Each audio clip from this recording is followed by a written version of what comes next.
In 2017, author and editor Roy Peter Clark delivered a rousing commencement address. Since we still have to wait a few months to hear this year's speaker, listen to a rebroadcast of the speech by Clark, the retired senior scholar at the Poynter Institute, a journalism school in St. Petersburg, Florida. Clark is part of the class of 1970, whose final spring semester was cut short due to campus unrest. He and his classmates will celebrate the 50th anniversary of their commencement this year, although in-person events have been postponed. Thank you, Dr. Lehner. We're almost there, and it's worth waiting for. I know you've been wondering as you go across the stage, what is that piano doing here? I'm not going to tell you exactly what he's going to do with it, but our speaker is going to use the piano today. He has extraordinary creativity and energy. Roy Peter Clark is one of the most decorated alums of Providence College.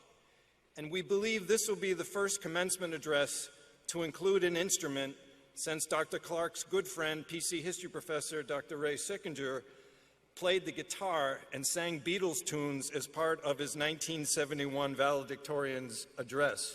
Remember that, Ray? As you heard a few minutes ago, Dr. Clark is known as America's writing coach.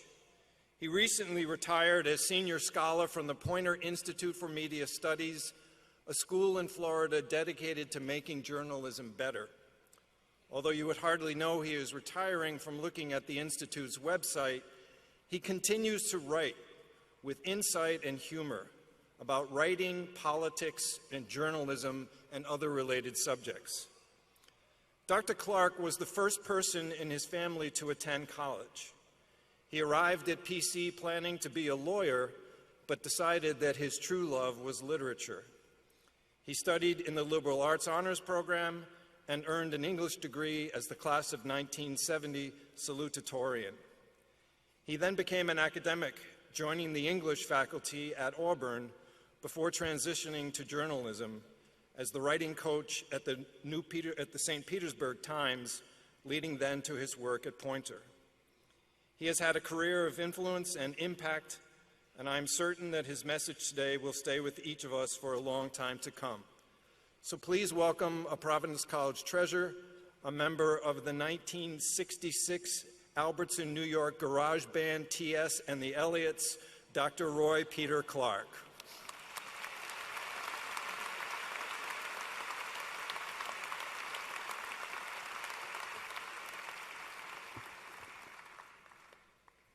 Thank you, Father Shanley, for everything you've done for Providence College. Thank you.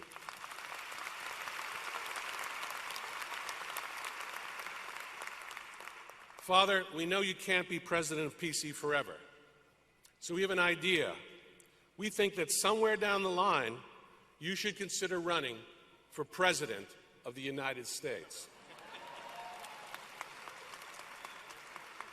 And we think that you should pick the great Doris Burke as your running mate, a Providence College ticket. You have all the qualifications, you know how to raise money, you play golf, no one has seen your tax returns. I mean, come on, why not?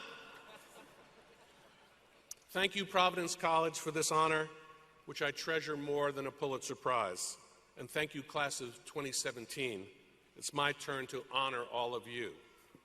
I heard a rumor, and I'm not making this up, that I was not the first choice for speaker. It turns out that the college checked on the status of Lin-Manuel Miranda, the genius who created the musical Hamilton. Unfortunately, he's working with Disney on a remake of Mary Poppins. It was unavailable. I am cool with this. My brother Vincent Clark, class of 1974, is sitting right over there. He's one of Washington, D.C.'s most distinguished actors. At this moment, he's very jealous because his big brother, who has never even been in a play, stands before you right here, right now, as the understudy for the Hamilton guy.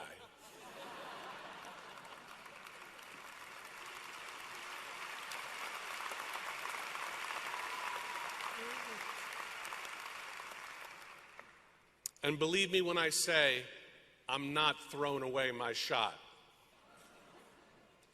Do you know that the word Providence appears in the first sentence of the musical Hamilton? Anybody here committed that sentence to memory? If you know it, all right, I'm going to recite it and mark the presence of the word Providence. It goes something like this. I'm going to do my best. How does a bastard, orphan, son of a whore and a Scotsman, dropped in the middle of a forgotten spot in the Caribbean by Providence, impoverished in squalor, grow up to be a hero and a scholar? How did I do, okay? All right.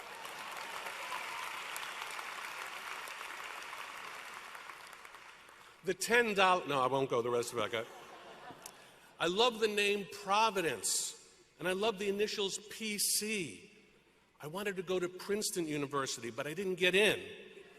If I'd gone to Princeton, I would have graduated from PU. Not very pleasant initials. Instead, I got to graduate from PC. Aren't you glad you're graduating from Providence and not Brown?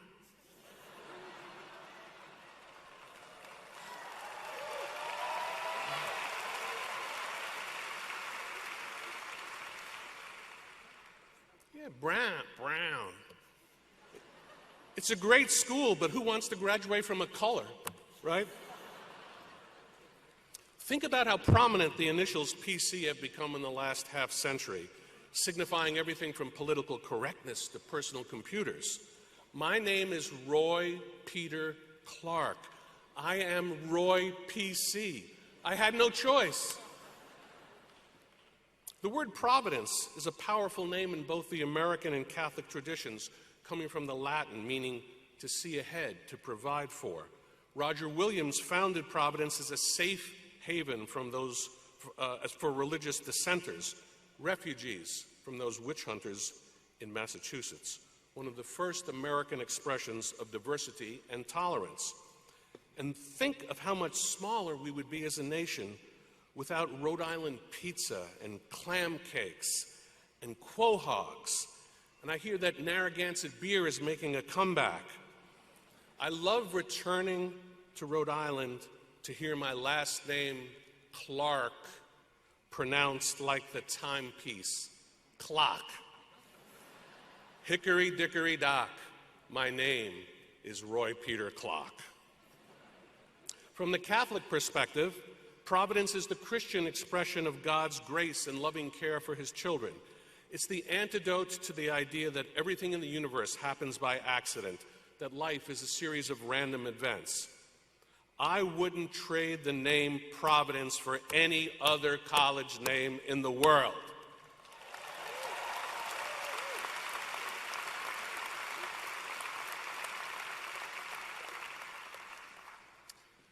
Ball State comes in second. I don't know why. I just think it's a cool name.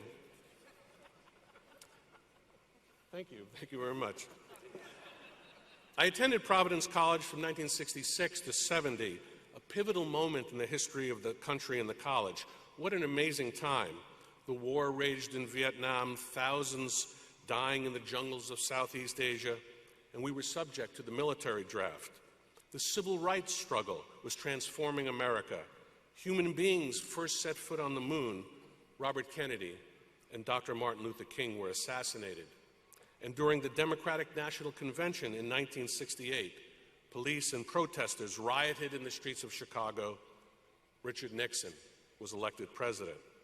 1 month before our graduation in 1970, 4 students in Ohio were shot and killed by members of the National Guard on the Kent State University campus.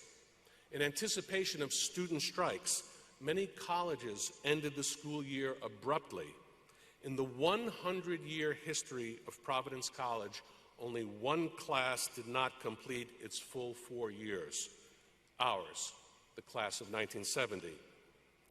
We were so conflicted about Providence College. We loved the college, but because we loved it, we fought hard to make it better. And I know you have too. Cheers to you for fighting for social justice, for diversity, for inclusion, for tolerance, for openness, for not being afraid to challenge accepted wisdom. I think you woke up the college, and I do mean woke.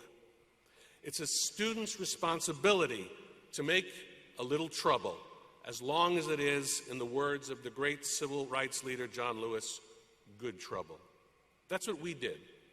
By the time we departed PC in 1970, strict social rules had been relaxed, the corporation running the college was reformed, the curriculum was modernized, and most important, the doors of the college were opened to women.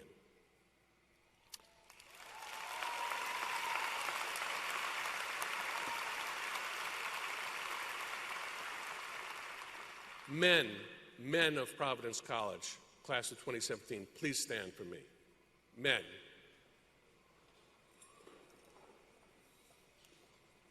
I salute you as my brothers. You've worked hard and deserve today's honors. For 100 years, the college has educated young men in the Catholic tradition, and I know you stand strong as the inheritors of that legacy. Cheers to all of you. So then.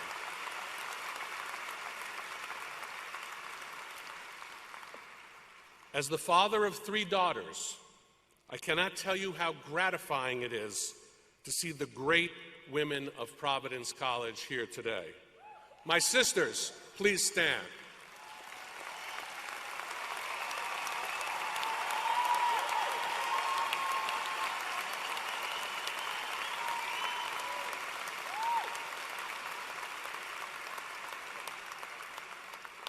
We are so proud of you.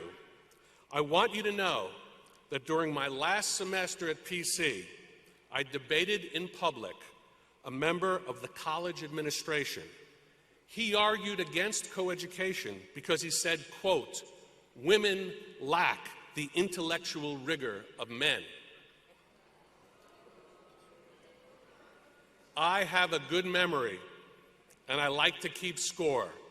So what a pleasure it is for me to look out on the class of 2017 and declare in a strong voice in front of these magnificent women that I was right and he was so, so wrong.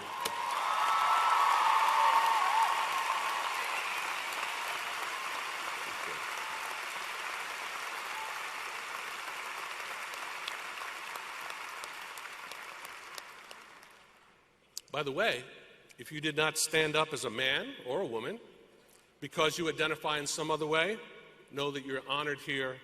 We love you too.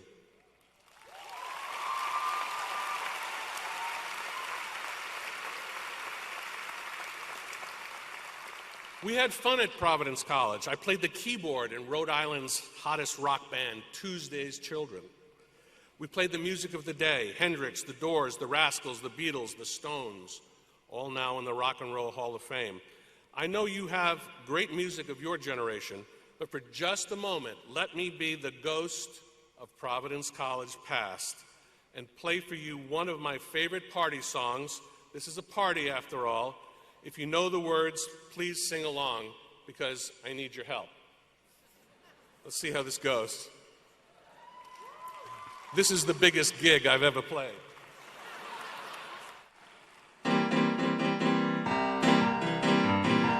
Well, she was just 17, you know what I mean, and the way she looked was way beyond compare. I'll never dance with another. When I saw her standing there, yes, when I saw her standing.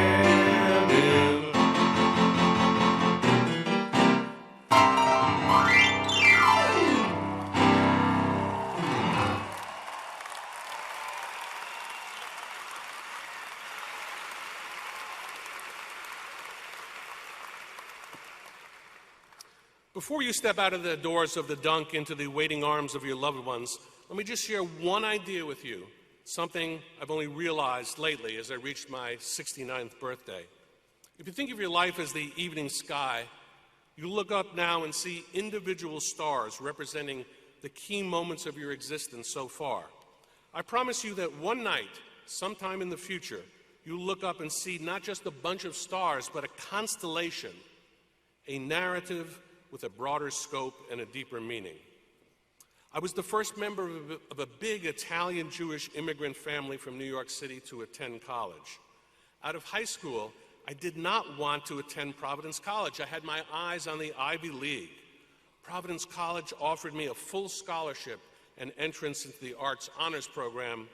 Princeton, my first choice, offered me a rejection letter. I admit that I cried when I got the news. I graduated from PC in 1970 as salutatorian, class orator, and the first student in the school's then 50 years history nominated for a Rhodes Scholarship. I wanted to go to Oxford. I was a finalist, but I did not win. I wanted to go to Harvard or Yale for graduate school, but I didn't get in. I wound up back on Long Island. Long Island in the house at all?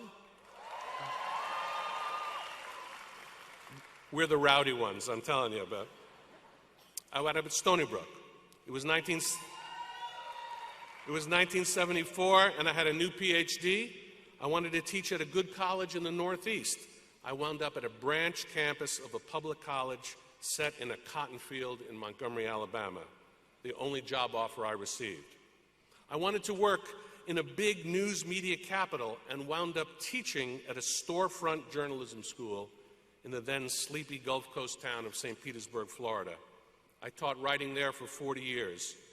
I didn't just make a living, I made a mark. I wound up living and working in 4 places I did not want to be. I've learned a powerful lesson from these experiences. Do not be afraid. Remember my story if it helps you. It turns out that I was never, ever accepted to the place I thought I wanted to be. But in retrospect, I always wound up at the place I needed to be.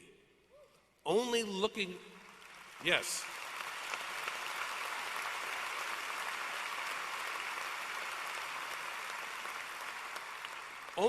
over my shoulder could I see that pattern. Time after time, what I experienced as disappointment became transformed into opportunity. I embraced one powerful religious idea with full faith and conviction. It was an insight taught to me by a Franciscan brother, my 8th grade teacher, Richard McCann. He wrote it on the chalkboard. God is the author of our lives, but he writes straight with crooked lines. God writes straight with crooked lines. That is my 6-word catechism. Some of the mixed feelings you have today, no doubt, concern the future of the friendships you have established at Providence College. Will you ever see your great teachers again? Will you embrace your wonderful friends again? Will you ever get to share life's joys and sorrows together and not just on Facebook? Is there really a forever in a BFF? I bring you evidence that the answer is yes. If I'd wound up at Princeton, I would never have met my 3 PC roommates, the 3 musketeers of Joseph Hall, who have been like brothers to me. My parents love them like sons. Over 4 decades, they have been there for me in sickness and in health, good times and bad, for the births of my children, for the deaths of my parents. I love them as brothers, and I know that they love me too now, here, today, at this moment, 47 years after our own graduation. Please greet them from Chicago, Bob Donovan; from Washington, D.C., Fred Day; from New Jersey, Bob Fredericks.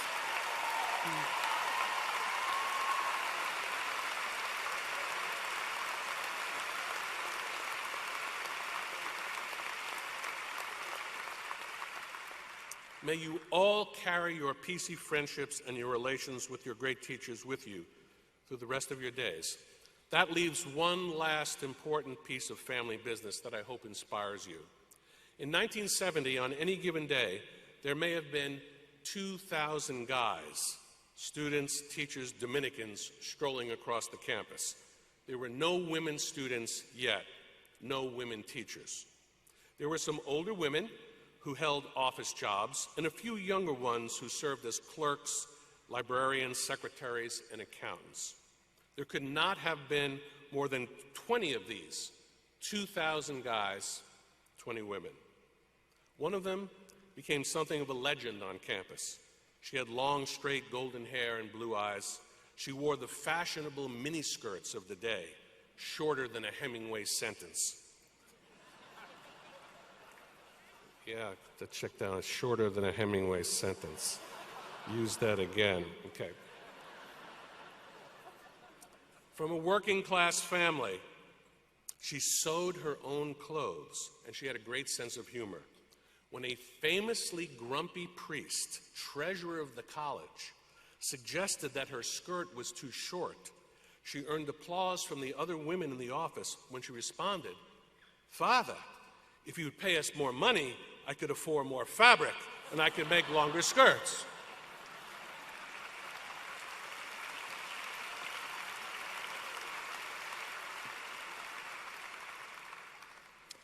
This young woman worked in the Alumni Development Office, and I was fortunate enough to have a student job in that same place. You should have seen me. I looked like a clarinet wearing Coke bottle glasses. Nothing to look at. But I wrote this woman a clever note, and she accepted my invitation for a date. Sometimes it helps to be an English major. We were married the year after graduation in Guzman Chapel, Father John Cunningham presiding. August 7th will mark our 46th wedding anniversary.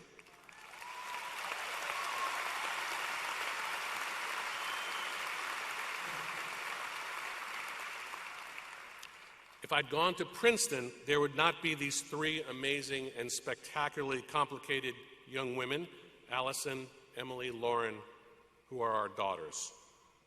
I would ask her to please stand.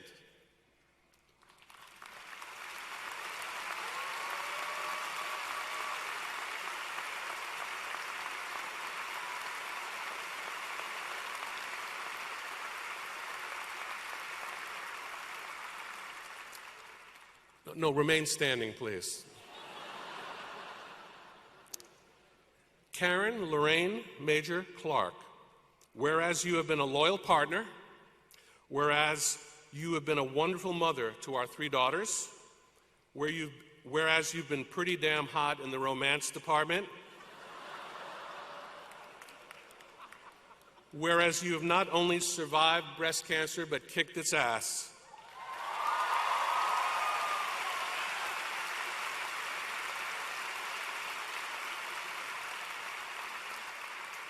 by the power invested in me by the guys in the class of 1970, I bestow upon you an honorary degree, Doctor of Marriage and Enduring Love.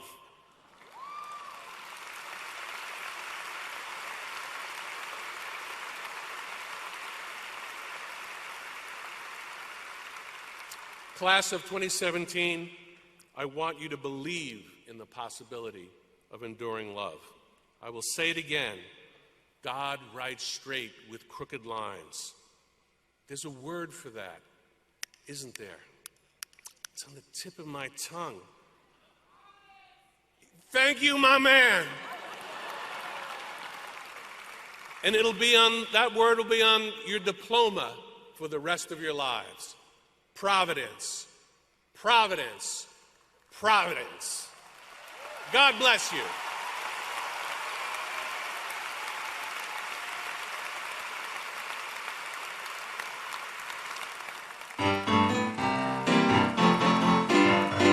Shake it up, baby. Twist and shout.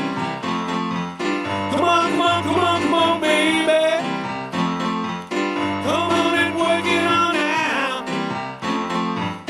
You know you look so good.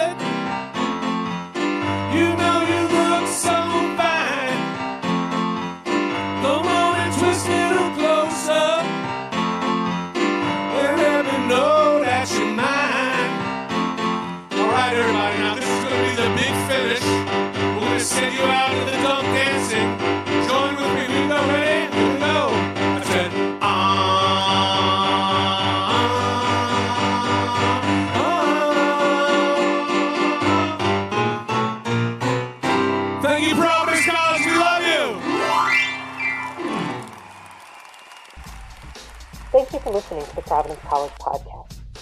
Episodes are available in all of the usual places, as well as the college's YouTube channel and on your smart speaker. For producer Chris Judge, I'm Liz Kay. Until next time.